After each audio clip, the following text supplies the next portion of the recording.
Hey there, everyone. It's Miss G. Today I will be reading chapter 11 for lesson 6 in our Frankenstein unit. So, in your master packet document, you'll see the overview for today's lesson right here. Today we reviewed the key concept of theme in our Ed puzzle, and we specifically talked about the theme of humanity and the nature of humanity, whether humans at their core are essentially good or essentially evil. And that's the concept that we're going to be exploring in our reading today. So hopefully you've already completed the Ed puzzle video. Now I'm going to read chapter 11 with you. Chapter 12 is just a summary. And then you guys are going to read chapter 13 on your own. Your focus skill is to highlight at least 3 quotes or phrases where you see the theme of humanity or the nature of humanity in chapter 13, and then analyze them in that double entry journal. So we've done this before when we talked about the pursuit of knowledge, but you'll copy and paste the quote here and give 2 or 3 sentences just explaining how that connects with the idea of humans and whether humans are good or evil. Does this show an example of someone being good? Does this show an example of someone being evil? Does this show an example of someone who was good, corrupted to be evil? You're going to explain that in this column here. So I'm going to jump in and read chapter 11 just as a brief review of what you should have read before.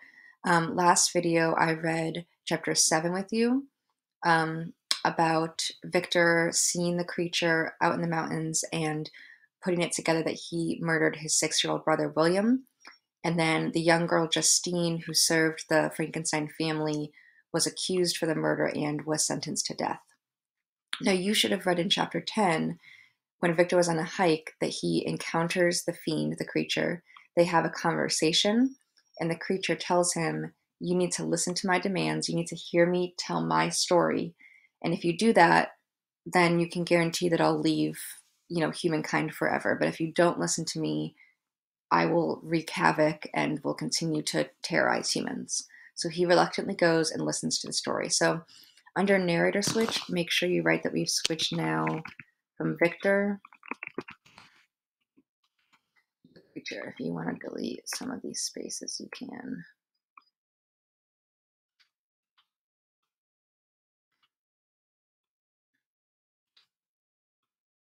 All right, so just like that, we've switched from Victor to the creature. So now let's read chapter 11. So now we have started the creature story.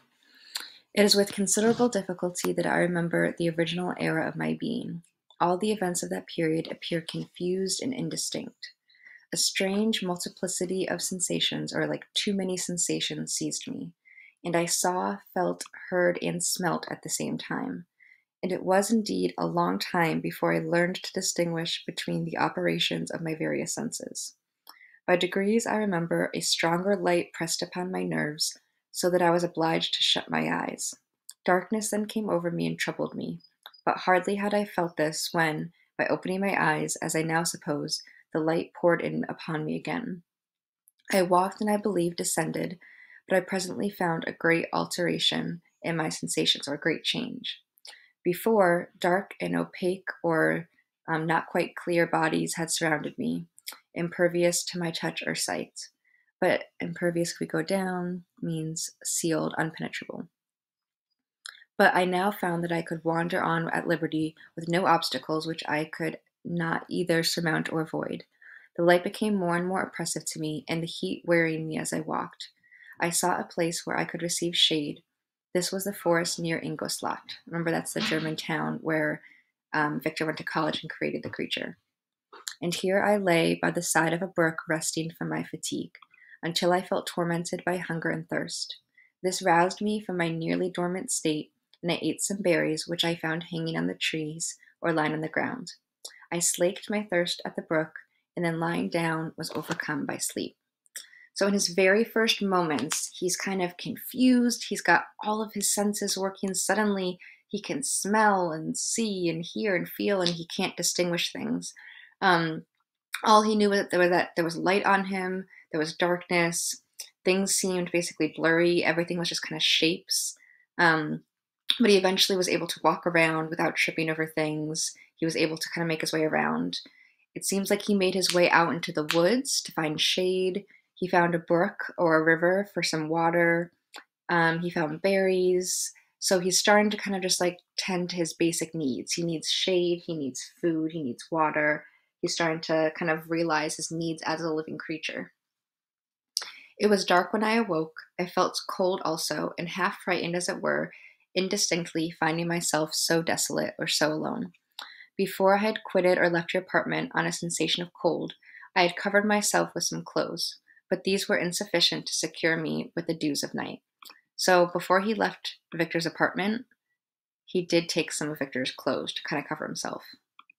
I was a poor, helpless, miserable wretch.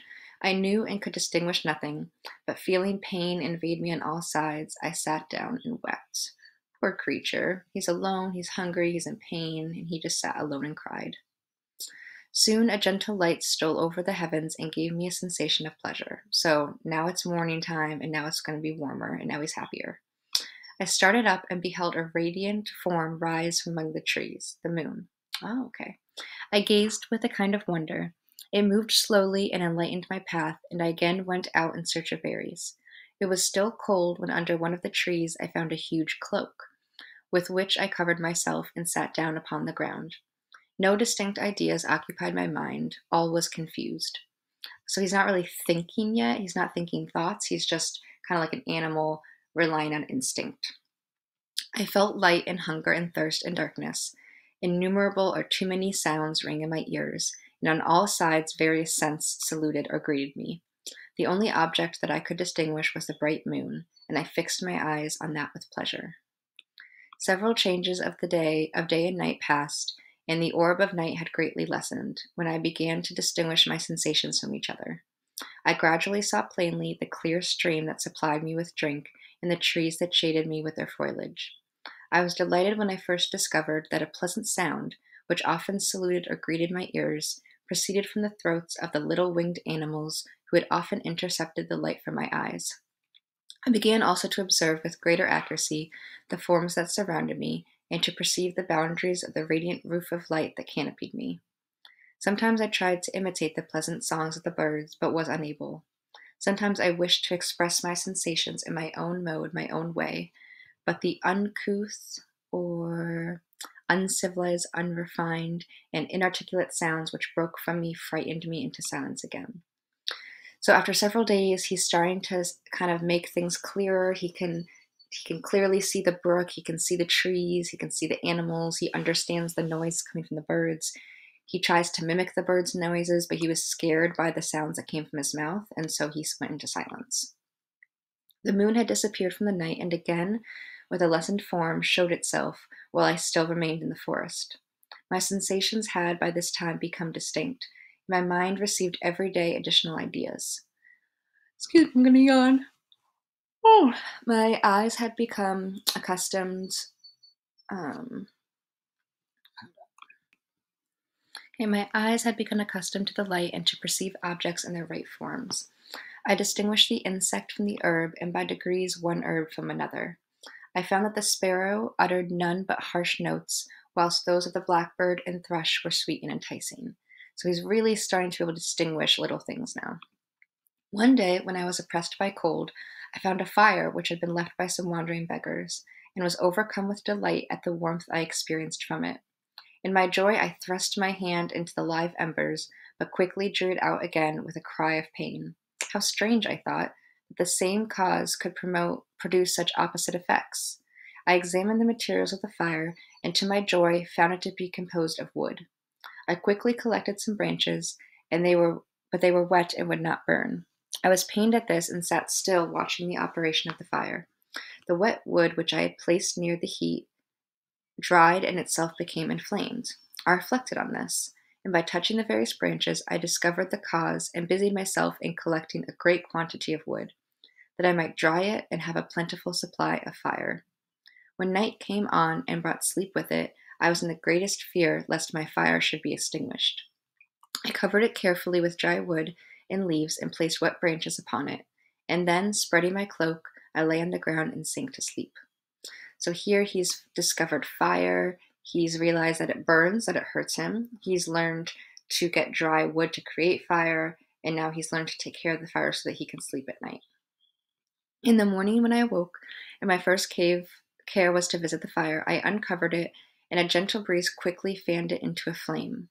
I observed this also, and contrived a fan of branches, which roused the embers that they were nearly extinguished. So he learned that adding air, that fanning a flame, turns it bigger. When night came again, I found with pleasure that the fire gave light as well as heat, and that the discovery of this element was useful to me in my food. For I found some of the offals, or internal organs of an animal, the travelers had left had been roasted and tasted much more savory than the berries I gathered from the trees. I tried, therefore, to dress my food in the same manner, placing it on live embers. I found that the berries were spoiled by this operation, and the nuts and roots much improved. So he found that he's learning to cook. He found that cooking berries didn't work, but cooking nuts and roots made them better. Food, however, became scarce, and I often spent the whole day searching in vain for a few acorns to assuage or to soothe the pangs of hunger. When I found this, I resolved to quit the place that I had heretofore inhabited, to seek for one where the few wants I experienced would be more easily satisfied. So I gotta find a place that has better food. In this emigration, I exceedingly lamented the loss of the fire which I had obtained through accident, and knew not how to reproduce it. I gave several hours to the serious consideration of this difficulty, but as I was obliged to relinquish all attempt to supply it, in wrapping myself in my cloak, I struck across the wood towards the setting sun. I passed 3 days in these rambles, and at length discovered the open country. A great fall of snow had taken place the night before, and the fields were of one uniform white. The appearance was disconsolate, which we go down and means sad, and I found my feet chilled by the cold, damp substance that covered the ground. So enough time has passed that now it's winter and it's snowing, and he's still traveling along trying to find a better place to eat and drink. It was about 7 in the morning. I don't know how he knew that. And I longed to obtain food and shelter. At length I perceived a small hut on a rising ground, which had doubtless been built for the convenience of some shepherd. This was a new sight to me, and I examined the structure with great curiosity. Finding the door open, I entered. An old man sat in there near a fire, over which he was preparing his breakfast. He turned on hearing a noise, and perceiving me, shrieked loudly, and quitting or leaving the hut, ran across the field with a speed of which his debilitated form hardly appeared capable. So the old man ran way faster than he should have when he saw this creature. His appearance different from any I had ever seen before, and his flight somewhat surprised me. But I was enchanted by the appearance of the hut. Here the snow and rain could not penetrate. The ground was dry, and it presented to me then as exquisite and divine a retreat as pandemonium appeared to the demons of hell. So he's making very advanced references right now, so we're going to have to learn later how he got his education after their suffering in the lake of fire. I greedily devoured the remnants or the leftovers of the shepherd's breakfast, which consisted of bread, cheese, milk, and wine. The latter, however, I did not like. Then, overcome by fatigue, I lay down among some straw and fell asleep. So he's basically taken over this poor guy's cottage, has eaten his food, is now sleeping there. It was noon when I awoke, and allured or intrigued by the warmth of the sun, which shone brightly on the white ground, I determined to recommence or continue my travels. And depositing the remains of the peasant's breakfast in a wallet I found, I proceeded across the fields for several hours. So he's packed up the breakfast, and now he's on his way out. Until at sunset I arrived at a village. How miraculous did this appear! The huts, the neater cottages, the stately houses engaged my admiration by turns. The vegetables in the garden, the milk and cheese that I saw placed at the windows of some of the cottages, allured or intrigued my appetite. One of the best of these I entered, but I had hardly placed my foot within the door before the children shrieked, and one of the women fainted. The whole village was roused. Some fled, some attacked me, until grievously bruised by some stones and many other kinds of missile weapons. This doesn't mean literally a missile, it just means things thrown at him. I escaped to the open country and fearfully took refuge in a low hovel. I'm going to look up 110 means a small or simple dwelling, kind of like a little cave or hole. Quite bare and making a wretched appearance after the palaces I had beheld in the village. This hovel, however, joined a cottage of a neat and pleasant appearance. But after my late dearly bought experience, I dared not enter it. So, because he just learned how humans respond to him, he found a little hovel, a little place next to a cottage, and he's not going to enter the cottage. My place of refuge was constructed of wood, but so low that I could with difficulty sit upright in it. No wood, however, was placed on the earth, which formed the floor, but it was dry, and although the wind entered through in by innumerable chinks, which means like uncountable little holes or little slits, I found it an agreeable asylum from the snow and rain. So he's found a hovel, a little wooden place. It's constructed of wood. It's got no floor though. It's small, so I'm picturing some kind of like shed that's connected to their house. Here then I retreated and laid down happy to have found shelter, however miserable, from the inclemency or from the dangers of the season, and still more from the barbarity of man. As soon as morning dawned, I crept from my kennel, that I might view the adjacent cottage and discover if I could remain in the habitation I had found. It was situated against the back of the cottage, and surrounded on the sides which were exposed by a pigsty and a clear pool of water. One part was open, and by that part I crept in, but now I covered every crevice by which I might be perceived with stones and wood, yet in much a manner that I might move them on occasion to pass out. All the light I enjoyed came through the sty, and this was sufficient for me. So it's definitely some kind of like pig hut or shed. There's a group of pigs near him. There's a little pond of water, but he's boarded up the one opening so that they can't find him there. So I think we've answered several questions here. How did the creature satisfy his basic needs? How did he develop? How did the people in the first village that the creature react visits to him? We just saw that. They threw things at him, they screamed, they fainted. And where does the creature take up residence? You could describe this as being a shed, a hovel, a little barn attached to a cottage. Our last question is, how does this creature seem to learn about human nature? What kind of things does he observe? So just by the nature of this question, we're probably going to find some things we can highlight for our focus skill. Let's see how much longer we have left in this chapter. Ooh, 11's a long chapter. Still got just a little bit more to go. Almost done. Let's see. Okay. Being thus provided, I resolved to reside in this hovel until something should occur which might alter my determination. It was indeed a paradise compared to the bleak forest, my former residence, the rain-dropping branches, the dank earth. I ate my breakfast with pleasure, was about to remove a plank to procure myself a little water, when I heard a step. And looking through the small chink or through the small hole, I beheld a young creature, with a pail on her head, passing before my hovel. The girl was young and of gentle demeanor, unlike what I have since found cottagers and farmhouse servants to be. Yet she was meanly dressed, so she's a cute, sweet little girl, but she's dressed in kind of poor clothing. A coarse blue petticoat and a linen jacket being her only garb. Her fair hair was plaited but not adorned. She looked patient yet sad. I lost sight of her, and in about a quarter of an hour she returned bearing the pail, which was now filled with milk. As she walked along, seemingly incommoded by the burden, so she's not bothered by the bucket on her head, a young man met her, whose countenance expressed a deeper despondence, or a depression or sadness. Uttering a few sounds with an air of melancholy or sadness, he took the pail from her head and bore it to the cottage himself.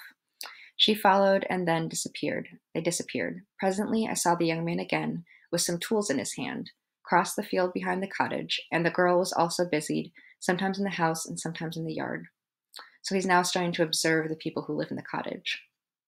On examining my dwelling, I found that one of the windows of the cottage had formerly occupied a part of it, but the panes had been filled up with wood.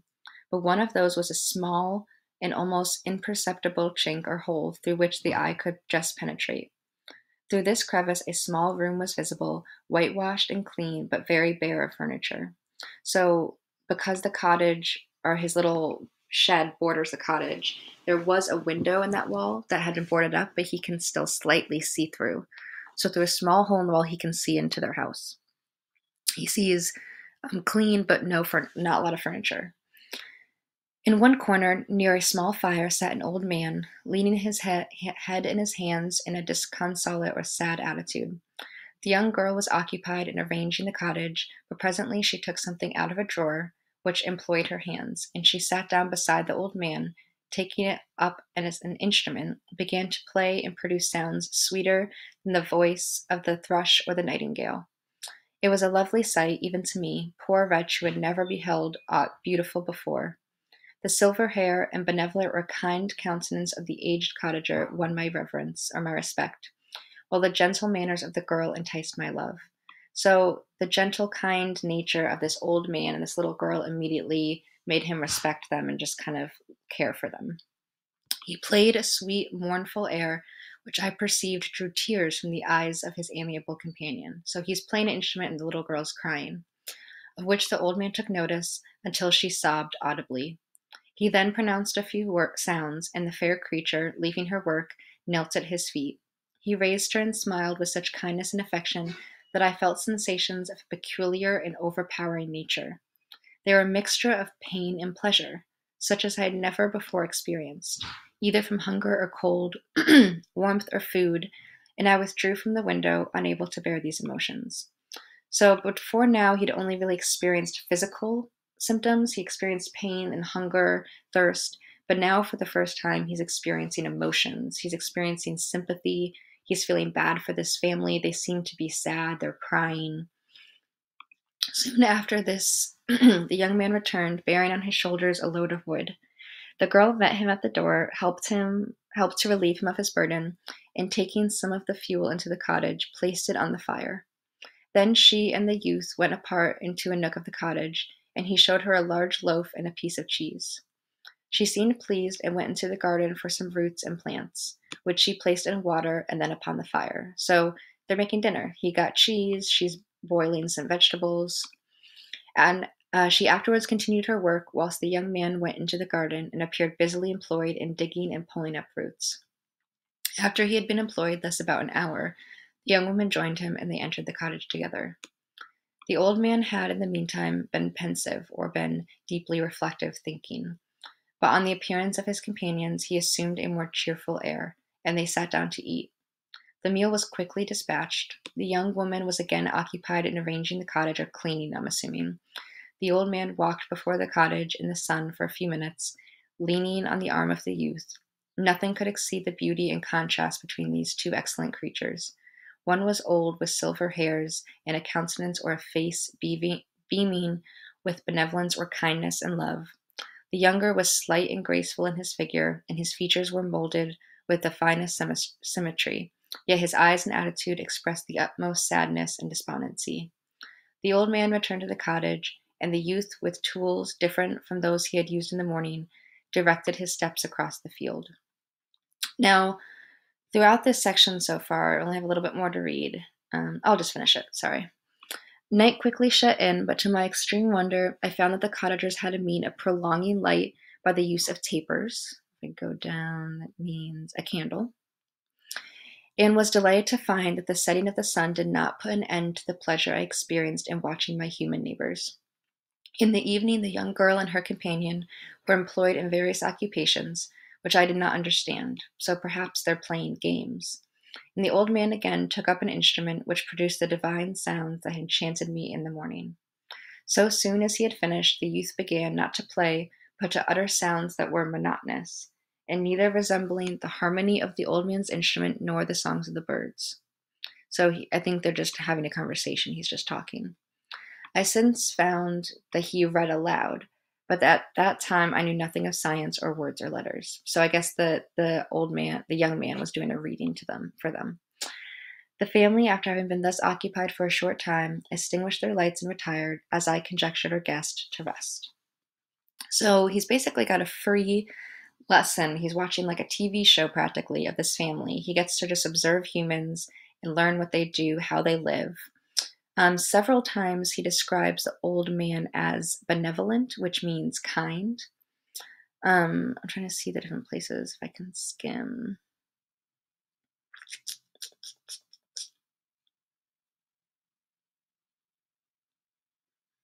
Oh, here. So he's benevolence and love. The younger was more graceful. He describes the young girl at some point too.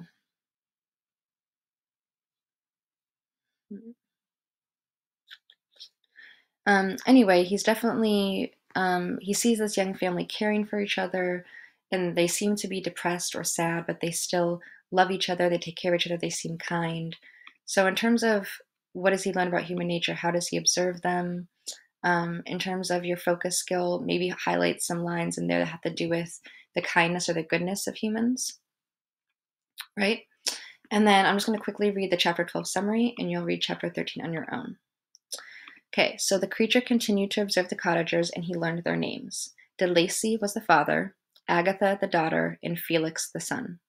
He realized they were miserable because they were poor, so he stopped stealing food from them and instead would leave chopped wood on their doorstep each morning. By observing them, the creature began to learn basic language, but was determined to master the art of speaking so that he could one day reveal himself to the cottagers and not scare them. So he learns their names, and I would say this, even though it's a summary, this could be an example of some human nature, some kindness. The creature, he has sympathy for them because they're poor. He was stealing food from them, but instead, at night, he goes off on his own. He gets berries for himself, and he even chops down wood and leaves it for them on their doorstep so that they don't have to do as much work during the day. So he's actually helping kind of take care of them. And he wants to learn and become a master of speaking and know their language so that he can eventually reveal himself to them. Okay, so with all that in mind, go ahead and read chapter 13, a few pages there. And next time I'll pick up with chapters 14 and 15. If you have any questions, please feel free to reach out.